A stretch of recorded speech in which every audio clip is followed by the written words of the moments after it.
People right now, maybe listening to this shit, they be motivated to go run. If it's cold somewhere where they're at, a lot of motherfuckers will shut that door, go back inside. That's motivation. It comes and go as how you feel.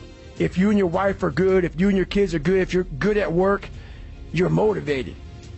I like a motherfucker whose life is imploded, ain't got shit in life, and says, still gotta fucking get after it today, man. That's what it's about. So that's when you move from motivation to driven to obsessed. And I want people to realize once you get to this person over here, the driven, obsessed part, you're unstoppable. And I have to always tell you this, man, because people hear my story and think this guy is sadistic. I realize how the brain works. I figured out how the brain works. I'm a scared kid, and that's what gives me so much power. I had no foundation, and I built this off of just researching the mind. The feeling you get is basically invincibility. You realize that you can't do it all the time.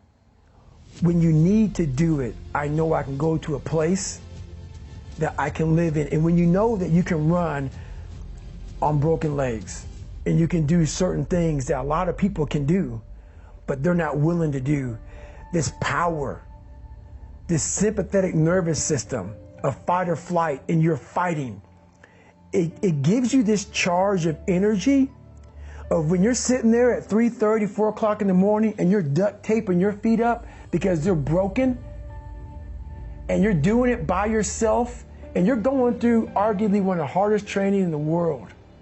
And these guys, most of them are healthy, and you're going through it broken, and you're already at a disadvantage, but you're still there. You can feed into that and tap into that for a lot of power. But if you look at it, well, I'm broken, man. I'm not gonna make it. But if you look at it as, man, I'm broken and I'm still here. And I'm fighting, and I'm gonna find a way to get through this, because I have no other place to go. It gives you a lot of power. I thought it would, but what happens is, not just in SEAL training, but in life in general, when things start to suck really, really bad, my brain and a lot of people's brain, your brain says, we gotta get the fuck out of here. This is miserable. So anger goes away a lot of times when you're suffering, because your brain just says, we gotta run, we gotta go.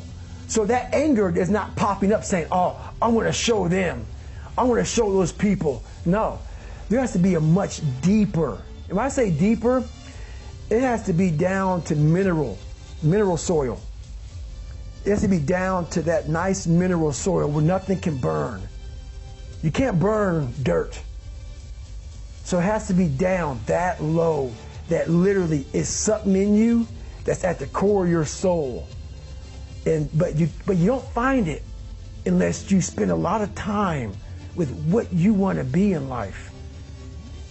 I can't give that to you. Right. You can't give it to somebody.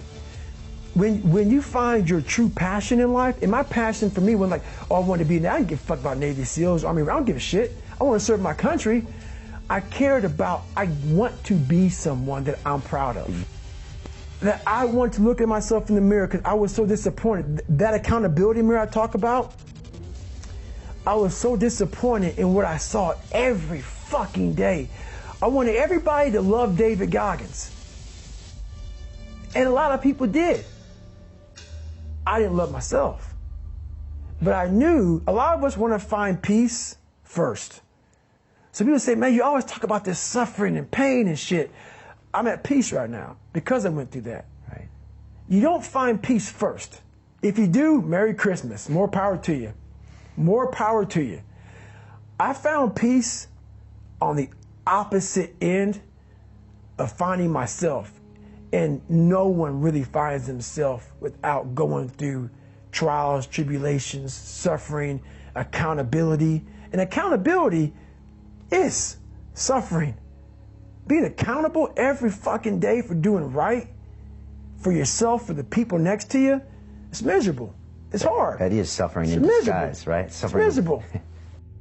Once you make about $60,000 a year for your family, but let's say for you personally, additional income makes zero has zero impact on your quality of life. Zero. So why work 80 hours a week? Well, men will do it. Some men, very few.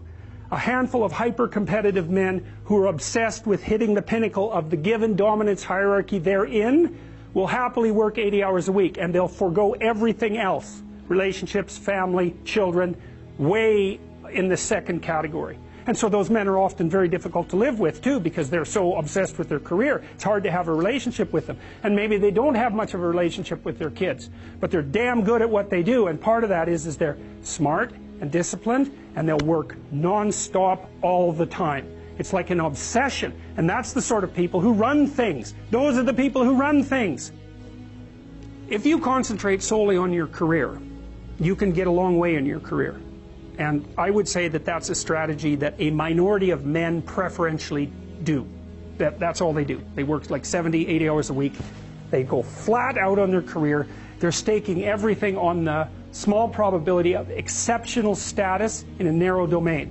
But it's hard on them. They don't have a life. It's very difficult for them to have a family. They don't know how to take any leisure activity. Like, they get very one-dimensional. Now, it may be that that unidimensionality is the price you have to pay to be exceptional at one thing, right? Because if you're going to be something like a genius-level mathematician, and you want to do that for, or a scientist, say, it's like you're in your lab all the time, you're working 70 hours a week or 80 hours a week, you're smart, you're dedicated, you're unidimensional, and that's how you get to beat all the other people who are doing that. It's the only way.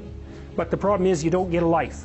Now, if you love being a scientist and you have that kind of focus of mind, well, first of all, you're a rare person, and second, you're going to pay for it. But fine, more power to you. But it's a risky business to do that. You sacrifice a lot for it.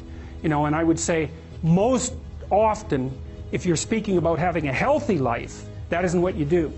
You spread yourself out more. So, you know, you have a family, you have some things that you do outside of work that are meaningful to you and useful. You have a network of friends. Well, those 3 things alone, or 4 things alone, are plenty to keep you well oriented. And then if one of those things collapses, you know, everything doesn't go.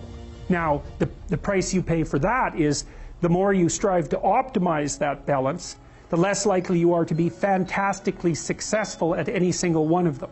But you might have a very, you know, if you consider your life as a whole, that might be a winning strategy.